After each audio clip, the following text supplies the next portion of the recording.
Hello friends, welcome to our channel Eco Shala. Our mission to educate the nation. Eco Shala is associated with VR Academy. Okay?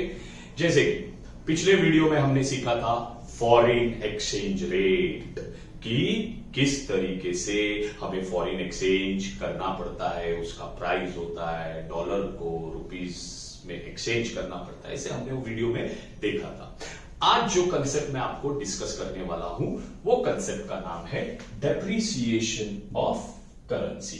Okay, हमारे उस concept का नाम है depreciation of currency. Depreciation ये शब्द commerce में common शब्द है, मतलब फिर वो अकाउंट्स का बच्चा हो या कोई भी थियरी कॉमर्स करने वाला कोई भी बच्चा हो, उसके लिए डेप्रिसिएशन एक क्या है, कॉमन वर्ड है। और डेप्रिसिएशन ये वर्ड कहीं पे भी बच्चा सुनता है तो उसके दिमाग में एक चीज आ जाता है कि डेप्रिसिएशन का मतलब कोई भी चीज जिसका वैल्यू कम हो जाता है, उसी को क्या बोलते हैं, डेप्रिसिएशन। जैसे एग्जांपल, डेप्रिसिएशन ऑफ एसेट। और डेप्रिसिएशन ऑफ एसेट का मतलब डेप्रिसिएशन ऑफ फर्नीचर। फर्नीचर एक एसेट है। अब डेप्रिसिएशन ऑफ फर्नीचर का मतलब क्या है, फर्नीचर की वैल्यू क्या होने वाली है, कम होने वाली है। सेम इफेक्ट किसके लिए होगा, डेप्रिसिएशन ऑफ करेंसी। ओके, तो जैसे डेप्रिसिएशन ऑफ एसेट में एसेट की वैल्यू कम हो रही थी, डेप्रिसिएशन ऑफ करेंसी में करेंसी की वैल्यू कम होगी, इसीलिए तो नाम दिया ना डेप्रिसिएशन ऑफ करेंसी। तो किसकी वैल्यू कम होगी, करेंसी की। बोलो सर करेंसी, कौन से करेंसी की वैल्यू कम होगी? देखो, करेंसी दो टाइप का होता है, एक होता है डोमेस्टिक करेंसी और एक होता है फॉरेन करेंसी। डोमेस्टिक करेंसी को हम होम करेंसी भी बोलते हैं। क्यों? क्योंकि डोमेस्टिक करेंसी हम खुद यूज करते हैं जिस देश में हम रहते हैं। जैसे इंडिया, अभी हम इंडियन रेसिडेंट है तो हम क्या यूज करते हैं, इंडियन रूपी। तो इंडियन रूपी हमारे लिए क्या बन जाएगा, डोमेस्टिक करेंसी। अब इंडिया के बाहर तमाम देश जितने भी हैं उन सबका करेंसी को हम क्या बोलेंगे, फॉरेन करेंसी।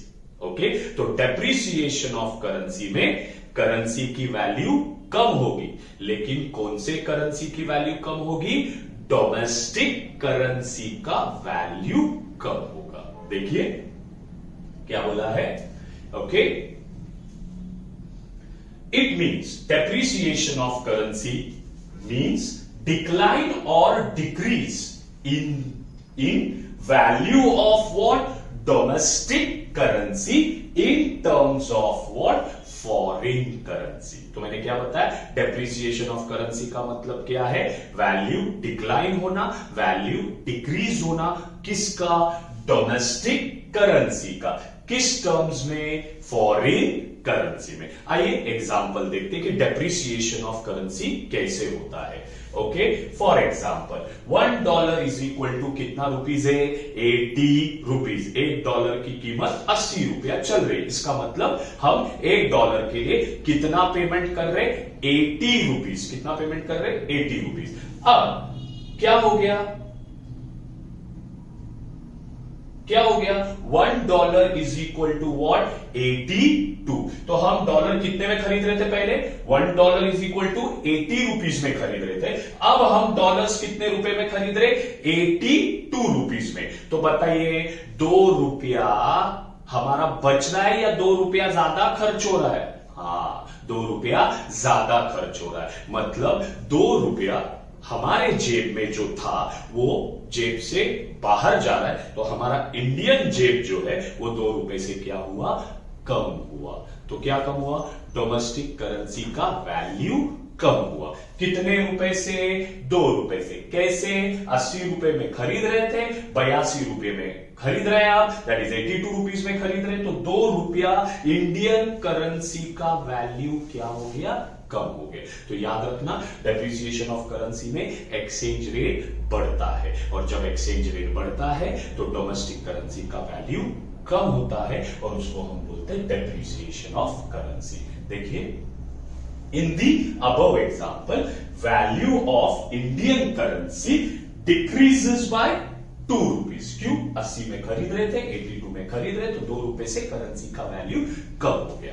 अब सबसे इंपॉर्टेंट चीज, जब एक्सचेंज रेट बढ़ता है, एक्सपोर्टर खुश होता है, इंपोर्टर दुखी हो जाता है। एक्सपोर्टर खुश होता है, इंपोर्टर दुखी हो जाता है। क्यों? क्योंकि ऐसे केस में एक्सपोर्टर ₹2 एक्स्ट्रा कमाएगा और इंपोर्टर ₹2 पेमेंट ज्यादा करेगा। इसीलिए ऐसे सिचुएशन में ऐसे सिचुएशन में in case of depreciation of currency countries export क्या होता है? ज्यादा। The exports are what? More and imports are less. क्यों एक्सपोर्ट ज्यादा और इंपोर्ट कम? क्योंकि एक्सपोर्ट ज्यादा करेंगे तो ₹2 कमाएंगे और इंपोर्ट ज्यादा करेंगे तो ₹2 हमें सामने वाले को पे करना पड़ेगा।